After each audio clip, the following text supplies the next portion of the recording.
And good morning and welcome to Chalk Talk. I am your host, Kim Davis. Today is Tuesday. It is it is the first Tuesday of 2021. So if you are listening to me today, we have made it. We have another year. We got another shot, and we are going to move forward. Everybody just take a deep breath. Thank you for being a part of Chalk Talk today. I appreciate you, as always, joining the conversation. And I just realized we reset. Okay. Hang on.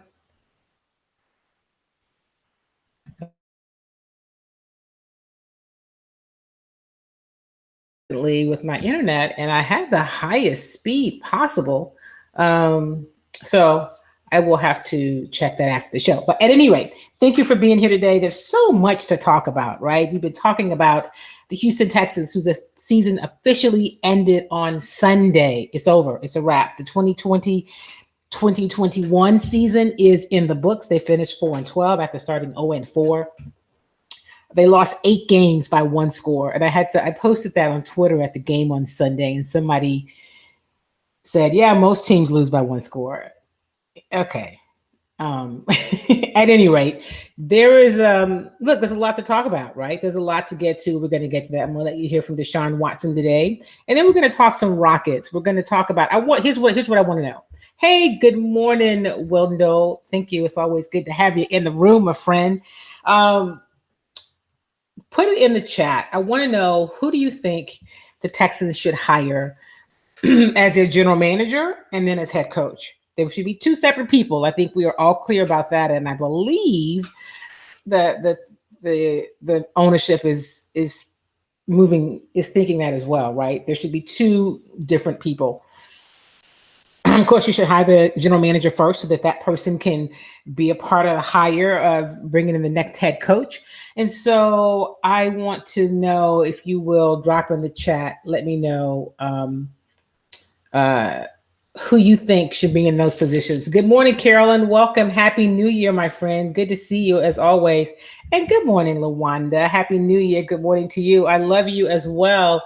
Happy New Year to everybody. Tracy, hey, welcome to Chalk Talk. Losing by 1 score and you know what? Here's what that means, guys. If they had won half of those games, they would have finished with a 500 record. If they'd won all those games, they would have finished 12-4. So listen, I'm not sitting here trying to tell you that this Texans team doesn't have some holes and has some problems, right? They have both. But here's what's key: how they move forward and who they hire to shepherd this process along, right? That's going to be really key. Hey, good morning, Charles. Good morning, Charles.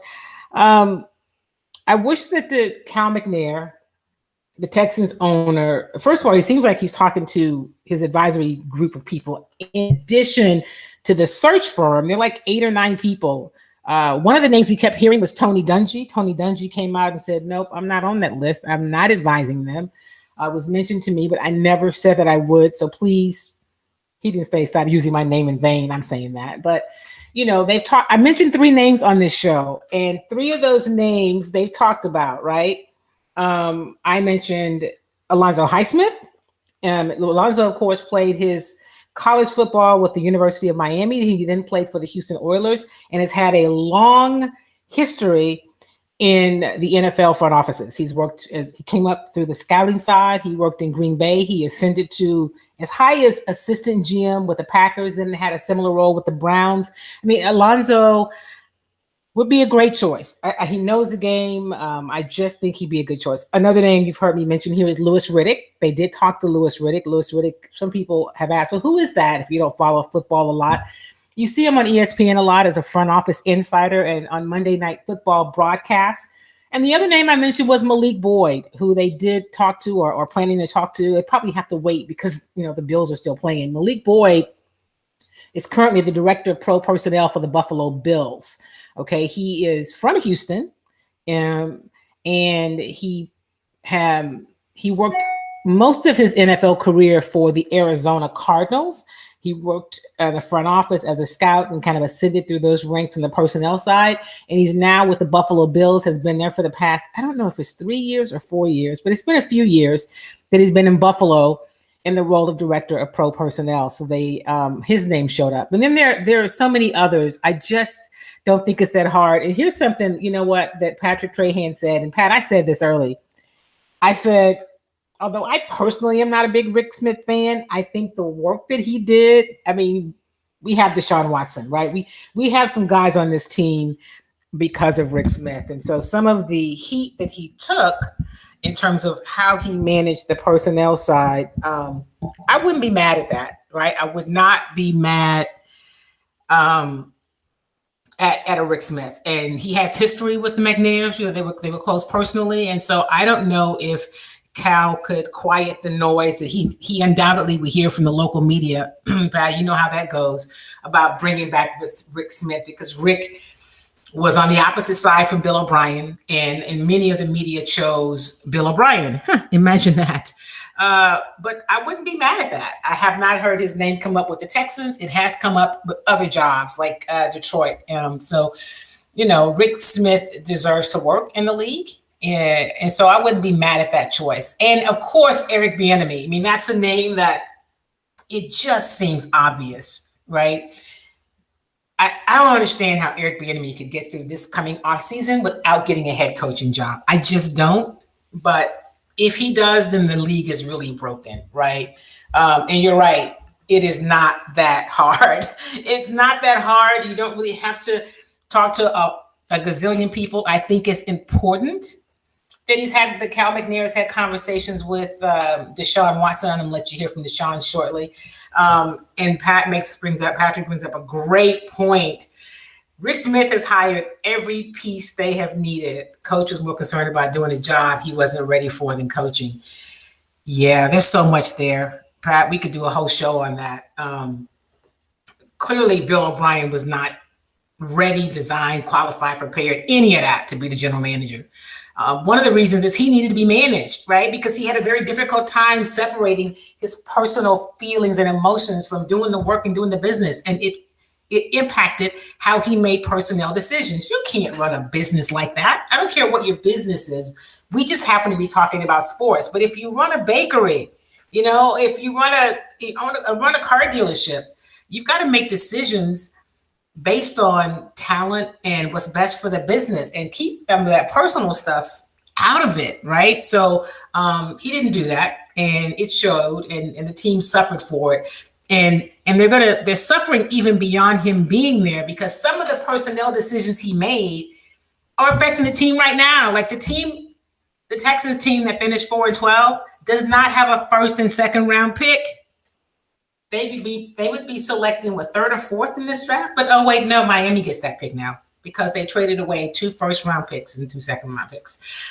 I know I have to let that go, but I just, you know, you got to make better decisions. He is gone, but as this team starts looking to free agency and managing the draft with limited resources in terms of draft picks, with limited cap space because of just their contract situation, you need to get a general manager in here now and to start working on that. So I'm really curious to see who that should be. And I don't know why you would try to talk to anybody other than Eric Bieniemy to be the head coach of this team. That's just me. So after the game, Deshaun made these comments, and then again, we talked to a few of the players yesterday, kind of their final, wrap up for the season. And so Deshaun was asked about this, and I'm sure that many of you heard him talk about what he thinks about the next head coach. What does he think that the team needs? We just need a whole culture shift. We just need new energy. We need discipline. We need structure. We need a follower or a leader so we can follow that leader as players. Let's do this over. Okay. Technology is trying to not be my friend.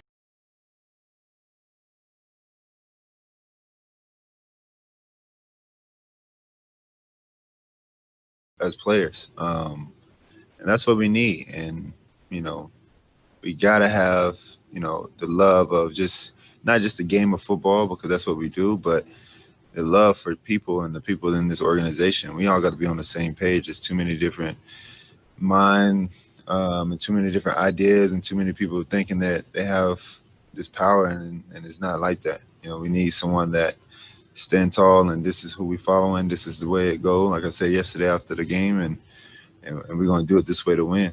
And like I said, I haven't met. I probably met him, I think, through passing Eric. I think after a couple games we played the Chiefs. Haven't really sat down or been around him too much, but I heard nothing but great things about him. So, we'll see where that go. But yeah, I heard nothing but great things from Coach and all the players in the KC about Eric.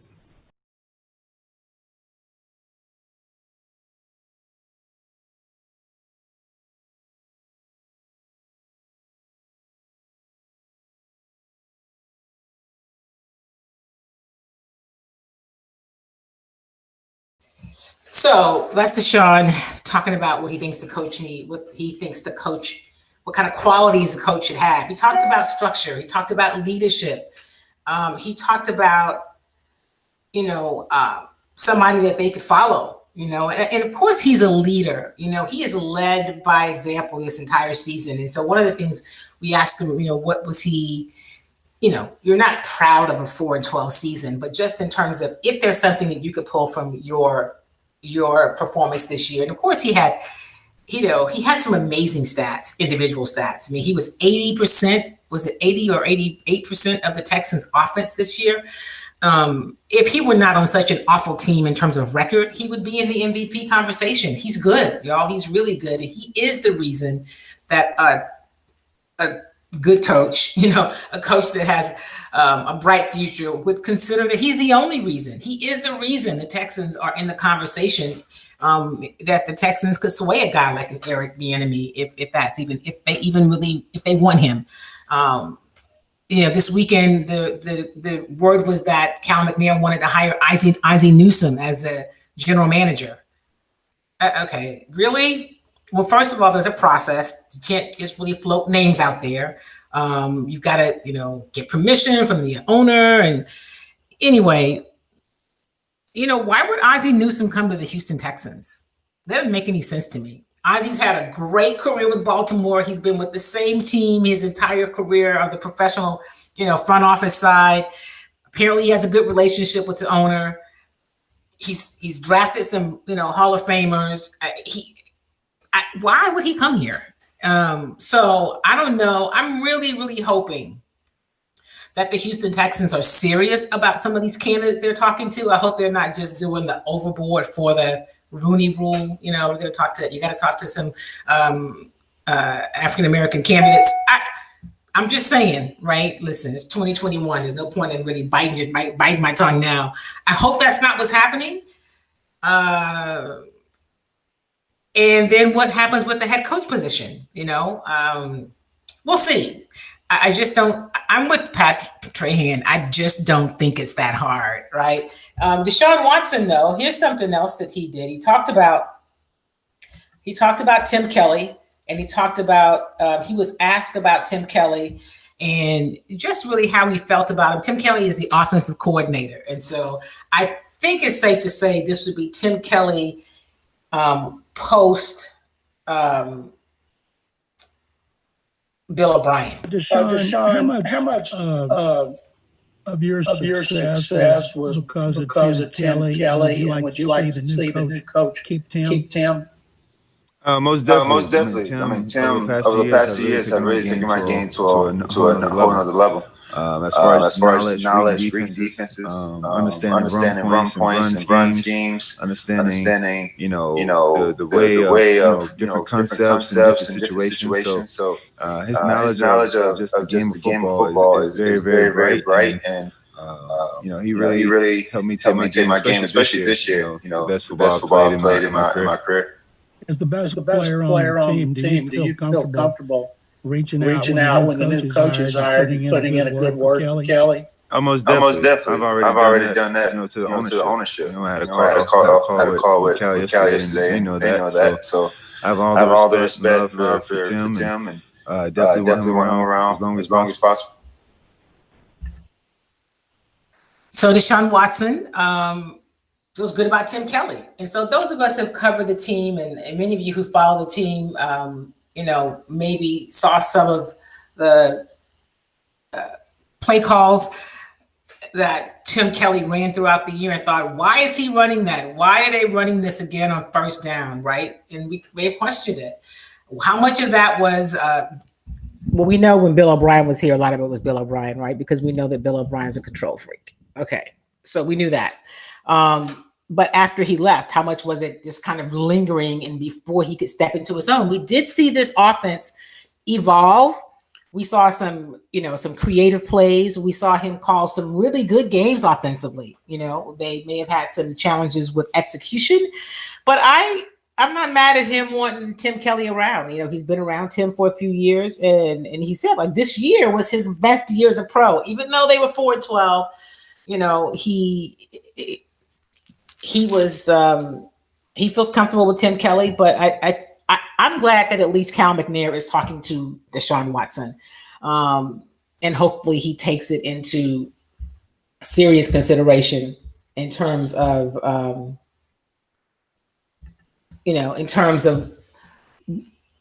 moving forward, what he does with the team, the decisions that he makes. Obviously, ownership will make the decisions they think best, but I think it's important that you talk to the best player on the team, and that is Deshaun Watson. He is the face of the Houston Texans. If you guys remember this past season, early in the season, they signed him to an extension, a really hefty extension. And I say, maybe it was still in training camp, but long-term, big money. And that means that they have committed to him and made an investment in him. And so why wouldn't you try to surround the player that clearly you have said is the key to whatever we do moving forward? Why wouldn't you try to surround him with what he needs to be successful? He has what you guys hear me talk about all the time. Deshaun Watson has that championship mindset. His approach to the game, his approach on the field, off the field. I mean, he approaches it with the mindset of a champion, and that separates people who can win ultimately at a high level and at a consistent level and compete at that level, and those who cannot. So Deshaun is that. Good morning, Sylvia. Why, thank you, sister. You're probably a little biased, but I can take a compliment. Thank you. So I'd love to know, I heard from Pat Trahan. Anybody else have a preference for or thought about who they should hire as general manager and head coach? I told you that I'm big on the Bieniemy train for head coach. And in terms of general manager, I've given you three. And I've said Alonzo Highsmith, Louis Riddick, Malik Boyd. Those are three that I am good with either one of them, right? And Pat brought up Rick Smith, and I'm not mad at that idea. He was here before. Like I said, personally, I'm not a huge Rick Smith fan because he's not super accessible, and there's some other stuff. But in terms of how he did his job, I mean, Cal knows him. Some of the guys on the team know him. He's been here. Patrick said he has hired every piece that they've needed. So if you look at what they've done with this organization, I mean, the Deshaun Watson piece is a Rick Smith piece, right? That's Rick Smith. And so, yeah, I think it would be interesting to see what they do moving forward. Carolyn says Alonzo will be great. Listen, I'm a huge Alonzo fan, not just because I know him personally, and I do. I just think I've watched how he's moved since his playing career, and I followed him, and we keep in touch. I said I was going to call him. I don't know if he can really talk right now in this process. He's still involved with the team, but I like Alonzo a lot, and I'd like to see an Alonzo Highsmith get an opportunity. Or, I mentioned Malik Boyd. I don't know Malik as well. I'm friends with his family, so I know him that way, but I just have followed his career and seen how he's moved as well. And listen, whoever comes in to take over this front office is going to have to be creative and innovative and darn near a magician, right? Because they don't have the draft picks. when you don't plan to finish 4-12 again, right? You should be able to be much better next year. There should be some pieces you can plug in and make some moves, and especially having a competent coach to be better. So you need somebody who's going to be able to come in and navigate that, right? How do we go about elevating our talent with no top draft picks? The year that you finished 4-12, where you could have picked the fourth pick and the third or fourth pick in the first and second rounds. You don't get those because you traded those away for Laramie Tunsil and Kenny Stills. Kenny Stills, who you cut 6 weeks ago, and Laramie Tunsil, who did he play this weekend or was he hurt? I can't even remember. I know he's going to the Pro Bowl. I think that's just on his history. I just don't think you needed to give up 2 first-round picks for Tunsil. That's done. He's here. Moving on, right? But so you don't have those options. So somebody's going to have to come in who can, kind of sort of work some magic, making sure my computer didn't go dead on me. Can kind of sort of work some magic because you're going to have to make lemonade out of lemons, and so who can do that? I can't wait to see who that is. So that's what's happening with the Houston Texans. I would talk to you about the NFL playoffs, but I want to talk about the Houston Rockets. We'll come back and talk about the playoffs. So the Rockets are now effectively, what are they? They're 2-3. They lost the first 2 games of the season. If you remember, they only had 9 players available because of the COVID problem. You had the first game, James was out because he had been at a club, not a strip club, but he was celebrating his homegirls becoming a boss, whatever. So he couldn't play until he had so many negative COVID tests. And then it was all over Instagram. And then you had another player, Kenyon Martin, who tested positive for COVID. Then you had other players who had gotten a haircut at their apartment. And because of the contact tracing, they had to sit out, the first couple of games. John Wall, since he's been back on the court, has looked really good. John Wall is playing for the first time. I think he said in 735 days was how long between the last game he played before he got injured and when he played this year. I mean, he new to the game. He looked good. I mean, he didn't, he didn't really look rusty. And I'm just looking for how he moves on that ankle. He looks quick. And so if he can stay healthy, which, we say that about everybody, but especially considering that the injuries he had, if John Wall can be healthy, it's going to be fun to watch him. Right. And he and James together, I mean, obviously there's a lot that can happen there. They lost the first 2 games and came back and beat, and won 2 against Sacramento, a young Sacramento team. Last night they lost to Dallas, to the Mavericks, 113-100. They just didn't really defensively, which is always going to be key for this team. They weren't very good, but offensively they just seemed a little bit out of sync. I'm going to pull up the box score. So last night, in terms of points, Eric Gordon had 20 points off the bench. Christian Wood led our scorers with 23 points rather. James Harden had 21 points. And he was 5 of 17 from the field. He was 3 of 11 from 3 points. And he had a couple turnovers, 2 steals. But they just really went in sync last night, and last night, John Wall didn't have his best night offensively. He finished with 14 points. He was 4 of 10 from the field, 1 of 3 from 3. And so they just as a team weren't great offensively, right? And I want to see what the final. So in the first quarter is where they were fighting from the first quarter, right? Because they lost the first quarter 33-21. Then they came back and had a better run in the second quarter, but you're still playing at a deficit. They effectively won the third quarter, and then they lost the fourth quarter they lost the fourth quarter. So they have got to put together more consistency. They've got to be more consistent. They shot, okay, this is what I'm looking for. Houston from the field yesterday shot 39%. Like, you're not going to win an NBA game, and you're shooting, and you're at home in your stadium shooting 39%. Whereas Dallas shot 47, almost 48%. And then if you talk about from the threes, they shot 27% from three, while Dallas shot 41% from three. The biggest lead the Mavericks had was 18. Fast break points wasn't huge. Points in the paint was close.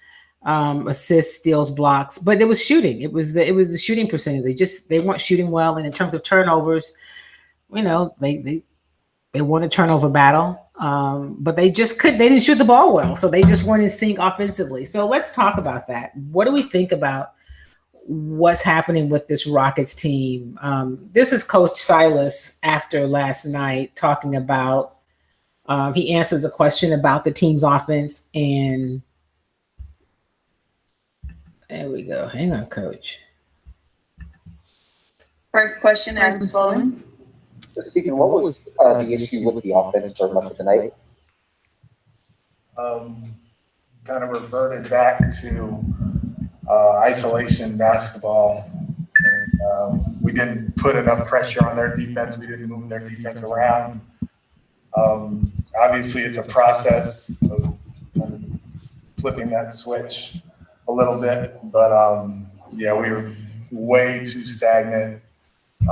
Didn't move the ball enough to put pressure on them and make it hard on them. I think you probably saw our amount of 5-out possessions were minimal tonight, and that's got to be fixed. Elieko? Hey, Coach, just overall for Christian Wood, how would you assess him defensively? It seemed like there were times when he could have done a different job of protecting the rim and closing out. Yeah, it's a process with Christian on the defensive end. It's a hard job. There's two parts to it. There's the getting into the ball by the guard, and the pursuit to get back in front of the guard so Christian doesn't have to play like in between. But Luka makes it hard, because he puts you on his back, on his hip, and you're kind of in between. And Christian was in between quite a bit tonight. Jonathan Fagan? When teams are trapping James as they were, ideally, how do you want to see things executed to take advantage of that? Yeah, we need to have better spacing. We need to get the ball to the middle of the floor and take advantage of the weak side of the floor. And we didn't do that tonight. We didn't get to the weak side very much at all. The ball stayed on one side of the floor, and the result was not good. That was head coach Coach Silas of the Houston Rockets playing against a team that he coached with most recently. He worked closely and had a lot of good things to say about the head coach of the Mavericks with Carlisle. And Carlisle said before the game he was not surprised at the fact that Stephen is stepping into this role, although they are 2-3. I mean, look at the chaos that this team started the season with, if you will, right? There was, is James going to be here or not? And that still exists. We just, no one's really talking about it because what's the point until something happens? James is a Rocket. James Harden plays for the Rockets. And, I heard something. I was doing a show with somebody else last week, and they said that there was a report on one of the networks that maybe James was reconsidering his desire to be a Rocket. I have not heard that. Doesn't mean hasn't been said. I don't know James like that or his people, but I haven't heard that, and I haven't heard it since. So I don't know that is viable. I just think we don't know.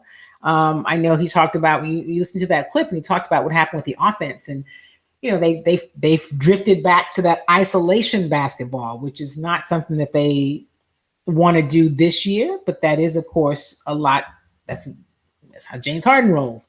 I don't think he was calling out James Harden, but he's just saying, well, their spacing was off. They went back to the isolation basketball. Their defense wasn't very good. And Christian Wood, who has been fantastic offensively, is not a great defensive player. He wasn't when he came here. I think they knew what they were getting. The thing is that he's working on it. Like, he recognizes it, and he wants to be a better defender. And a big part of playing defense is you got to want to play it, right? Defense is the hard work. Running up and down the court and scoring, that's work. But defense is really the hard work. And you heard Coach Silas say there, that's hard work. And whether or not he's not, Christian Wood is not where they want him to be yet. But here's Christian Wood's line from last night. He played 32 minutes. He scored 23 points. He grabbed 7 rebounds. He was 8 of 15 from the field. That's better than 50%. He had 1 block, 1 steal. He was 0 of 5 from 3. Right. So while he's a big guy who can shoot the 3, he probably took more than he needed to last night. He was 7 of 8 from free throw land. He had 3 turnovers and 3 fouls. But, he all in all, offensively, he's been really good. He's got to do better defensively. And a lot of that's going to come with how they communicate. Me, the communicator. Communication is at the heart of everything. And how you play defense really hinges on the way you're able to communicate, the way he's able to do that with the guards and whatnot. I'm going to let you hear from Christian Wood, and then I'm going to let you hear from James Harden. So this is Christian Wood after the game last night. Go ahead and get started. First question, Kelly. Hey, Christian, how would you assess your own defensive effort tonight, just overall? It seemed like at times, you were energetic, but there are times where the team tried to have some lapses and stuff like that. How would you assess the overall impacts defensively? It's okay. Definitely could have been better, especially on the switches. Coaches trusted me to guard those guards and switches, and I think I got to do a better job in terms of my drop coverage there. I think I did a great job of that, and making them force tough floaters and stuff like that. But we're still a work in progress. Randy McElroy. Hey, Christian, can you talk a little bit about your comfort level right now with, again, the short time, relatively speaking, that the group has been together, just how you're feeling personally, maybe offensively and defensively, as well as the games and practices stack up? I'm definitely comfortable, especially playing with James and John. They get me majority of the time in the role. So, it's just on me and converting play and finding, open guys out of that short roll or, finishing the layup. That was Christian Wood after the game last night. And let me just say, this is, of course, the producer and me. That video was really hot, right? Did you see how his face was really bright? You say that's hot. If Patrick is watching, he'll know exactly what I mean. But it just looked really hot. So, he really – the pick and roll is going well. They're getting to know each other. That's Angel saying good morning. She's downstairs. And so there's a lot to look forward to about what this team can do once they kind of gel, remember, because it was a short preseason for everybody. And then, of course, theirs was shorter because their franchise player was not here. And then when he came, he couldn't really play. And so it's late getting started. And then they still had a few guys who once, Boogie and John Wall were able to come back and join the lineup. And they didn't have, and Eric Gordon, they didn't have Kenyon Martin and, McLemore. And so, they've got to get it together quickly. They don't have a lot of time for practice because they're basically playing every other day. But, this team is, I'm going to have to go get Miss Angel. This team is, I think they have some talent, and we talk about if they can stay healthy. If they can stay healthy, they will be, they'll be good. I think they'll be good. And so I want you to let you hear from James Harden. Let me do this.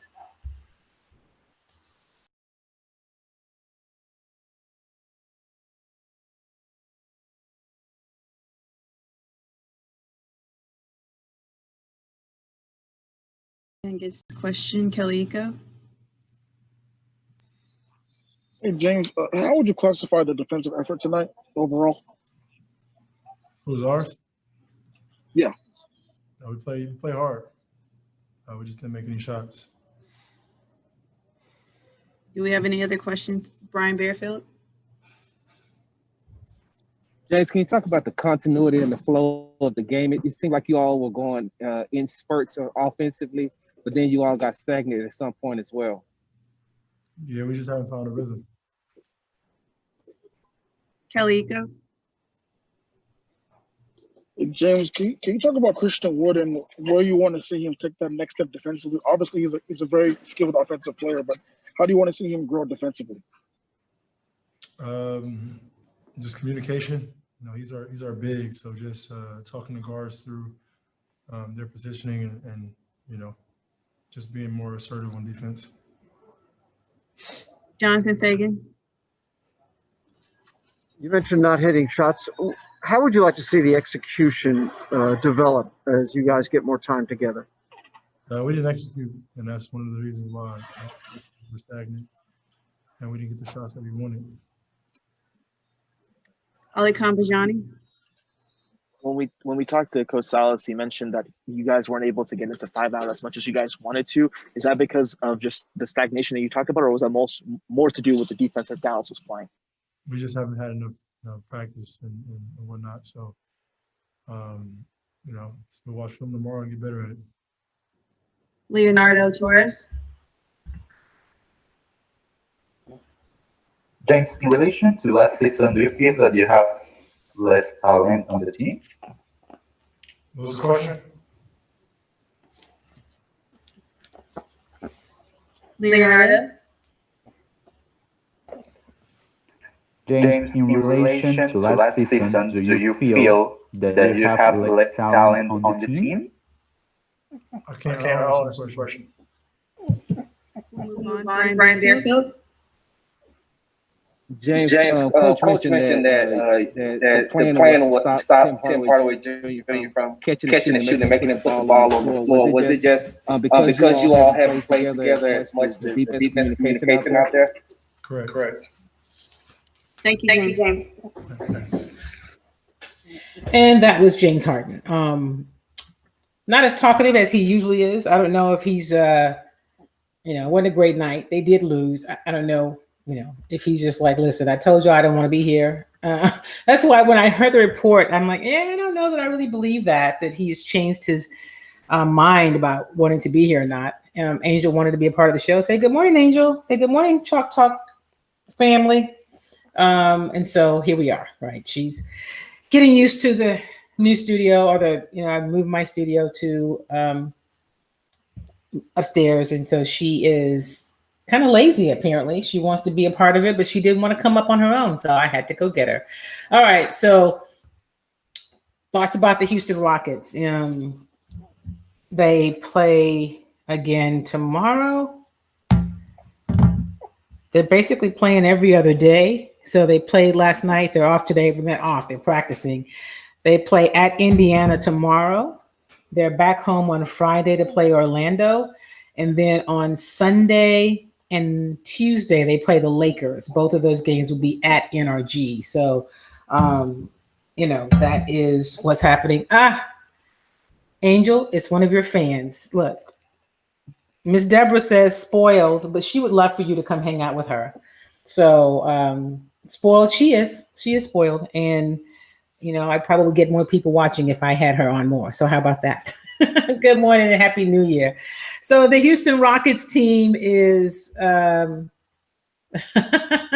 you're right, Charles. She said it's tough being that cute, right?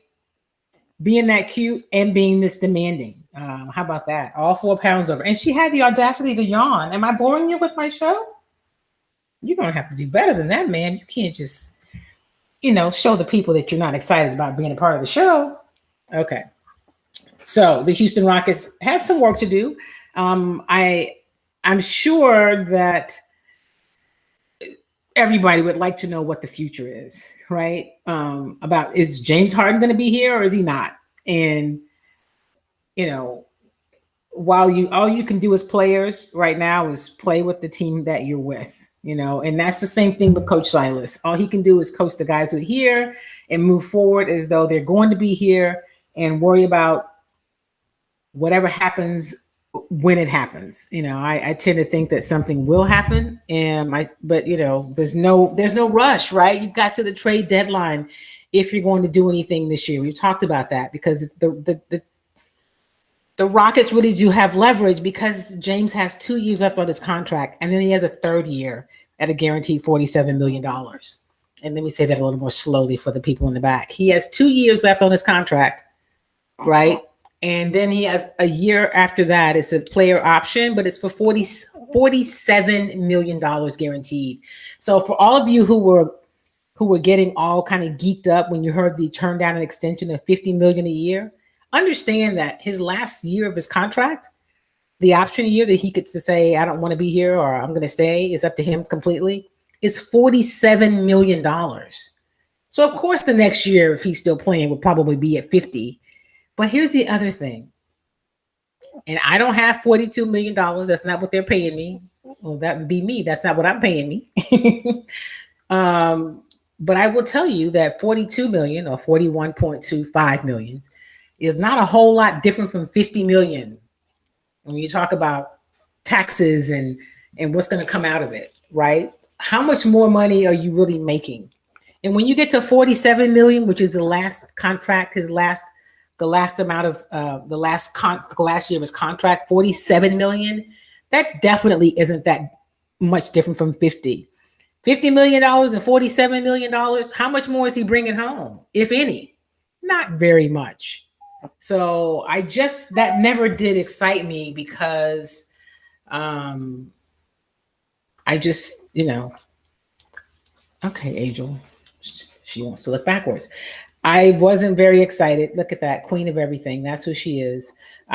Because I just didn't think the numbers were that big of a deal. But at any rate, it is his option to do what he wants to do when it gets to that time. But the pressure right now is, on the Rockets to find a deal that works for them if he's not going to be here. When I watched the game last night, I'm watching the game and I haven't gone to the stadium yet. I'm trying to decide if I'm going to go next week. With the COVID numbers raging, I've just been really careful about where I've been moving. The Texans stadium is just so much bigger and it's a straight in. You're not really interacting with people. And so you've got a lot of space. There's plexiglass on both sides in the press area. So I felt obviously a lot more comfortable venturing there. But I may venture up to the Toyota Center next week and catch some games in person. But watching the game last night on television and watching some of what I would see from James Harden previously, if you look at him and when John Wall is bringing the ball up and they're pushing it, and I see James kind of lagging, right? I see him with not a whole lot of energy, moving up and down the court. Now I know that he missed the last game because he was nursing an ankle injury. So is he still bothered by it? Was he tired? Is he just over it? I don't know, but it didn't look like, you saw him running around and doing a lot of the ISO, doing a lot of the things that I think takes this team, will make it difficult for them to continue to grow and build this offense beyond just what they did in the past, which we know ultimately does not get you a championship.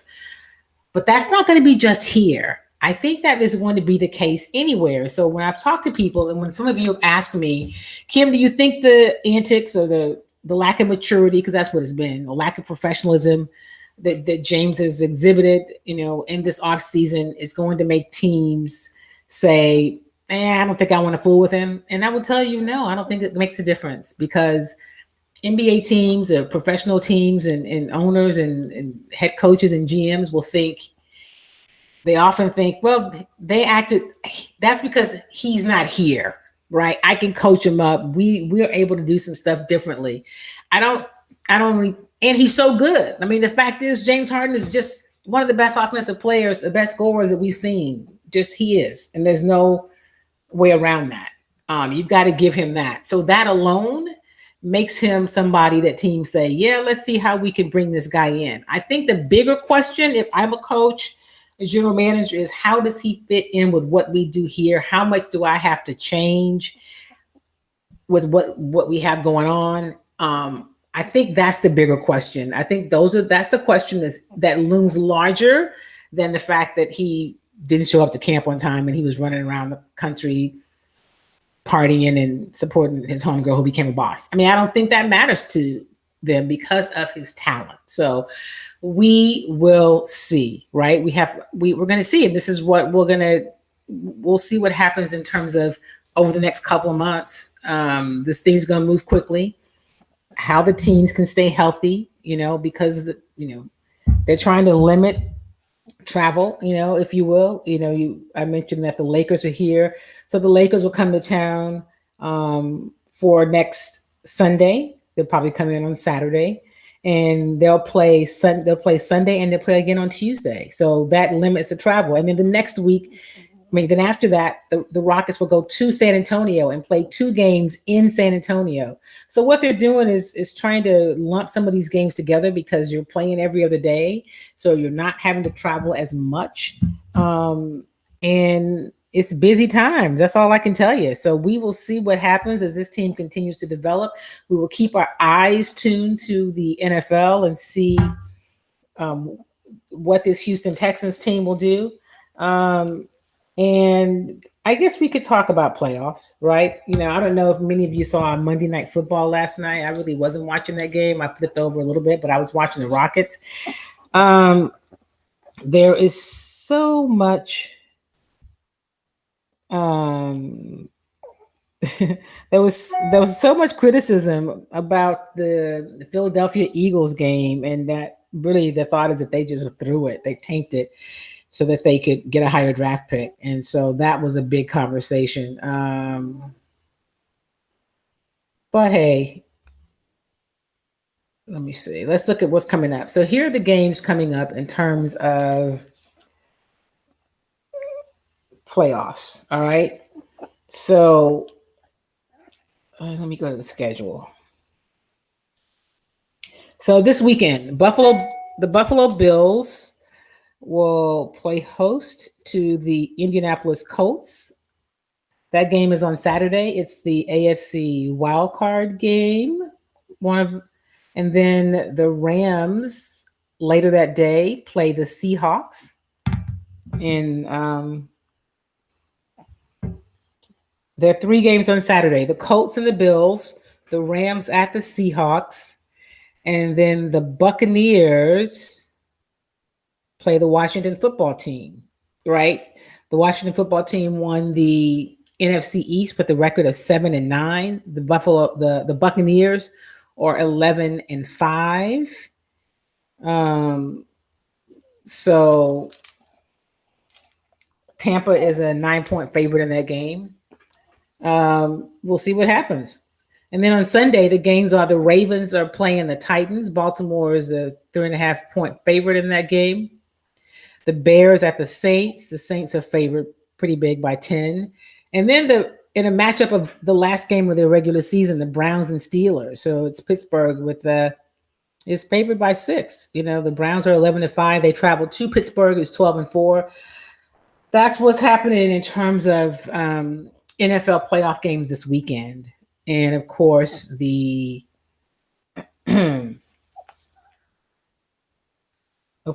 Chiefs have the best record in the AFC, so they have a bye. And Green Bay, with the best record in the NFC, has a bye. So, lots of football still left to be played. The postseason starts, and we'll see what happens, and if they're able to get through it and go right in and play the Super Bowl as planned. All that is left to be seen. All right, before I get out of here today, we have a few more minutes. We talk a lot about responsibility on this show, and I've encouraged you all to stay registered, and not just for the big presidential elections or the gubernatorial races, but for every election, because they all count. I think one of the things that happened in 2020, we saw more engagement. We saw more people civically engaged. People who had not been engaged in the process previously became engaged, got involved. That was exciting to see. I think just the fact that the situation was so extreme. COVID has been, ravaging the world and right here in the U.S. And for us to have brag about being so developed and advanced and great technology and in medicine and all this stuff and not be able to get a handle on this virus, it just knocked the country on its butt. And we have still not gotten up quite yet, right? Unfortunately, some people are really struggling because it has hit them so hard. And most of those people are people of color, right? Indigenous people, Black and brown people. And then just people who've either had it physically themselves, in their family. I can't imagine anybody not knowing someone who has been affected by COVID-19, whether they've had it themselves or not. So surviving it physically, surviving it financially, because it has been an issue financially, especially depending on what industry you're in, and then emotionally, right? People are isolated and tired, and then there's just so much stress from this person that is on his way out of the administration. I say all that to say, stay registered, stay vigilant. We got to get through January the 20th. Let's be really, really clear. There's nothing that says that this current occupant of the White House, none of his shenanigans are going to allow him to remain as president. And so I say pay attention to the people who are lining up to say, we support him and we want to overturn the votes. What they're saying is because the people from the votes from Black people shouldn't count. Like, you shouldn't be able to win an election because you got all these votes from Black people. I'm just boiling it down to what this is really, what it comes down to. I think somebody coined them the Jim Crow caucus. I think that's a great name for the people. I think you should watch them wherever you live in the country and make sure that none of those people represent you. And if they do, that you vote against them the next time that they are up for election. I think that's important. That is how we hold people accountable. We get them out of there. We get them out of those jobs with those great benefits and the great health insurance. And even when the economy is falling apart, that they're still getting their check. We get those people out of those jobs who don't want to work for us. And so I just want to remind you that they work for you. They work for all of us. So stay registered, remain optimistic. And here's the other thing, be engaged. Let the people who represent you hear from you, because moving forward, when we get through this transition of administrations, we're going to need to put pressure on all of the elected officials to make some hard changes to the system and put some of those things into law and writing. I don't know what it all looks like, but I know it needs to be different. We can't rely on the good conscience and the good sense of people, because we've seen that doesn't work. And other people also, we know that the current president is, misogynist and delusional and just a whole lot of things, none of them are positive. And others are following along because they think, anyway, I don't want to spend a lot of time on them, but here's the thing. We need to just, start paying attention, or if you already are paying attention, start, get ready, because we need to let them hear from us, your House members, and in your states, in Texas, they're going back to the legislature. I mean, that session, they should be in session this year. So let the people who are going, who are your, state senators, state reps, let them hear from you. Let your congressional leaders, representatives hear from you. Let your senators hear from you. I never hear back from Ted Cruz. I do get those obligatory form letters back from John Cornyn, but it doesn't stop me. I'm on record as saying I'm not with a lot of this nonsense that you're doing, and you represent me. You work for me. Like, I'm a Texan and you work for me. So I think we should just be all reminded of that. So I encourage you to do that. It is 2021. I'd love to know. I'm not really big on resolutions. I just like to know what your plan is. What some things that you're working on that we can support you in. Let us know. Drop it in the chat. Drop it so that we can talk about it and celebrate your successes and maybe help you through your challenges. Yeah, there will be another spike because of failure to observe safety measures during the holidays. And we're talking about COVID, absolutely. I couldn't believe the number of people who would say, oh, what are you doing for New Year's? Or what do you do for your birthday? Yeah, and my response is always like, yeah, we're in a pandemic. Yeah, nothing.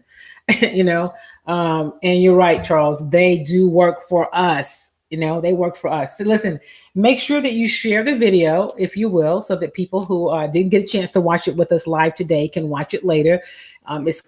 They can watch it here on Facebook or on YouTube because it's live in both of those places. And of course, remember the things that we're doing, right? We're wearing our masks, we're practicing social distancing, washing your hands, taking hand sanitizer, and just being really vigilant because this virus is raging. I'd like for you to be here with me week after week, and I'd like for you to be here with me healthy. So I thank you in advance for taking care of you and taking care of the people around you. All right. So with that said, hang on a second. I have to type with one hand because, I have this one here. So I want you to, if you will, Deborah says, thank you. Hey, no, thank you.